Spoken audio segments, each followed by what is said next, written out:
Principles of sports nutrition.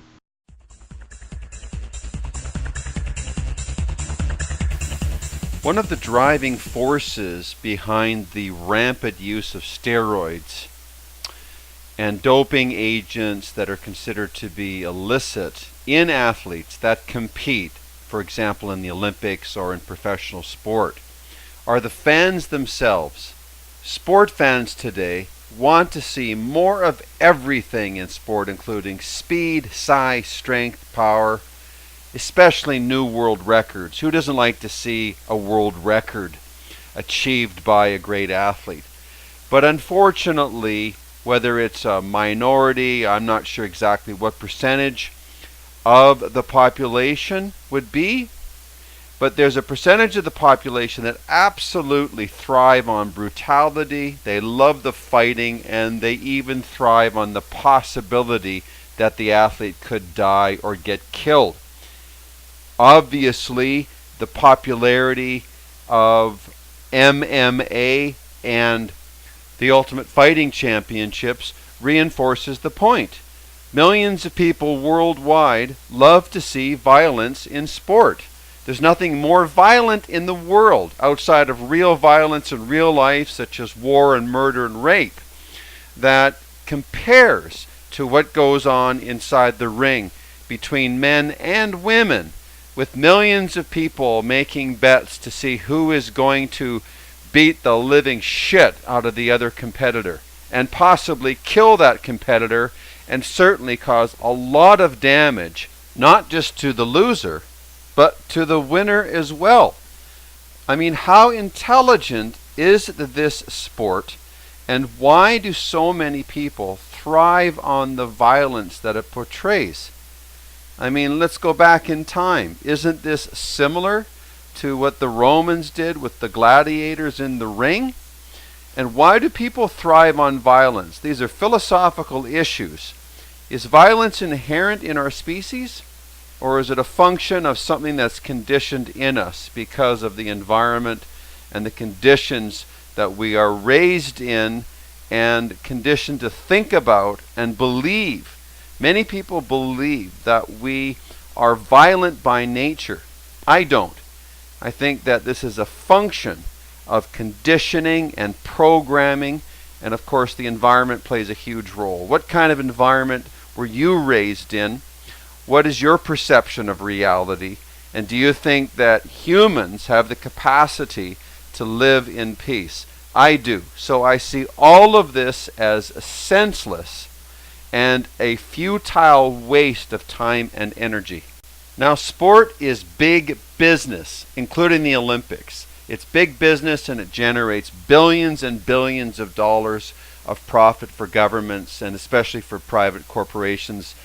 The Olympics is a private corporation, and it's driven to make money. It uses the athletes as meat, as does the profession of sport in all sports worldwide. It's meat on the market, and people line up to watch what happens. So athletes are tempted with huge endorsements and media exposure. Who doesn't like the glory? Who doesn't like to be in the limelight? Who doesn't like to win? Well, I can tell you that recently I played tennis with a friend, and once again I was reminded by the fact that inherent in me is this desire not to win but to play for fun. I didn't try and beat my friend for the simple pleasure of winning. I tried to play to the best of my ability. Yes, I was competitive, but I wasn't playing to win.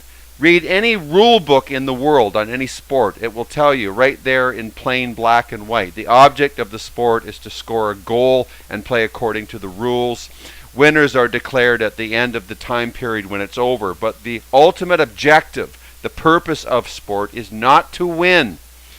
And then I convey this and I transpose this into the sport of life. What is the purpose of the sport of living? What is the purpose of business? To win, to destroy, to kill, to maim, to do whatever it takes to gain? No. That is a primitive, archaic, Neanderthal consciousness. Humans have the capacity to rise above the base of nature itself and do something beyond. In the same way that we can imagine and dream and think great thoughts and build great things that have yet to be built, we can also potentially rise above this former base state of ourselves. And the only way that we're ever going to do this is if individuals focus on health and wellness and get into the true sport and meaning of life, which is to what? Win? No, it's to be well. So how can you be well when you're fighting and gnawing at each other and causing harm to not only your opponent but to self? So the win at any cost mentality is what's driving athletes to cheat and risk disgrace, and believe me, they're disgraced at every turn. Think of Ben Johnson and Marion Jones and Barry Bonds and more recently Lance Armstrong. They will lie and cheat and lie right through their teeth and tell you they've never done them, and yet we continue to discover this fact. They are cheating. Then we've got officials and individuals that are being bought off, that are being paid. What are they being paid in? They're being paid in money. So it's about money. It's about what money represents. And once again, we've got the wrong motive for sport itself. Sport is designed for all of us to relieve pressure, to have fun and joy, especially at times in our life when we're not having fun and joy in other matters that relate to the world and family and relationships. Sport was invented by man. It's an expression of our natural state. Why would someone hurt themselves and take enormous risks and cause damage to their brains and their vital organs and their immune system? Why would they do this? How do they think about themselves? What is their self-worth all about? What is driving these people to do this? And what stops us in our tracks?